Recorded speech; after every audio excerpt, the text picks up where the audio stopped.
আসসালামু আলাইকুম। আমরা সন্তানকে সুশিক্ষিত করছি না শুধু শিক্ষিত করছি?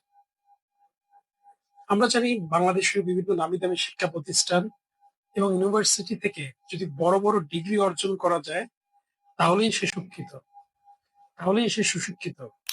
আমার মনে হয় যে একটু কারেকশন আছে। আমরা যেগুলো ট্রেডিশনাল স্কুল, কলেজ বা ইউনিভার্সিটিতে পড়াশোনা করি সেটাতে আপনি শিক্ষিত হতে পারবেন। জাগতিক শিক্ষিত, যেটার মাধ্যমে আপনি চাকরি-বাকরি পেতে পারবেন, ব্যবসা-বাণিজ্য করতে পারবেন। বাট মানবিক গুণাবলীর যদি বিকাশ দরকার হয়, মানবীয় যদি হতে হয় এবং সুশিক্ষিত হতে হয়, যেটা ইহকাল পরকালের দুটোই নলেজ থাকবে, তার জন্য কোরআন সুন্নাহর নলেজের কোনো অল্টারনেটিভ নলেজ এখনো পৃথিবীতে নেই। শুনে আশ্চর্য হবেন। ডক্টর মোহাম্মদ শহীদুল্লাহ এজন্য বলেছিল, যার কোরআন এবং হাদিসের নলেজ নেই সে মূর্খ। আসলে কথাটা সত্যি। অনেক নামি দামি ইউনিভার্সিটিতে পড়াশোনা করে মা-বাবাকে হত্যা করছে। আবার ইউনিভার্সিটির স্টুডেন্টদেরকে হত্যা করছে। আবার দেখা যায় বাবা-মা বৃদ্ধাশ্রমে আছে। আমরা দেখেছি এক সেলিব্রিটির বাবা নিজে আত্মহত্যা করেছে।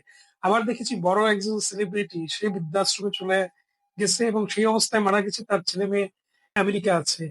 সুতরাং তারা কিন্তু প্রকৃত সুশিক্ষিত হয়নি, শুধু শিক্ষিত হয়েছে।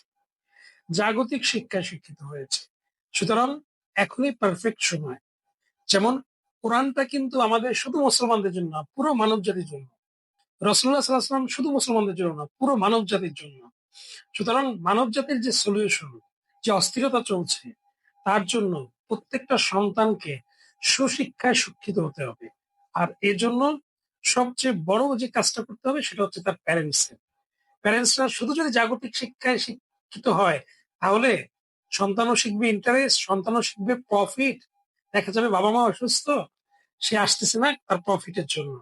সুশিক্ষায় শিক্ষিত হতে হবে, কিভাবে প্রতিবেশীর সাথে আচরণ করবে, কিভাবে বাবা-মার সাথে আচরণ করবে, কিভাবে আত্মীয়স্বজনের সাথে আচরণ করবে, কিভাবে করলে সে সৃষ্টিকর্তাকে খুশি করতে পারে। পুরো বিষয়টা জীবনের প্রতিটা ক্ষেত্র এত সুন্দরভাবে আছে, যেটা একমাত্র কোরআন হাদিস ছাড়া আমার জানা মতে অন্য কোনো গ্রন্থে নেই।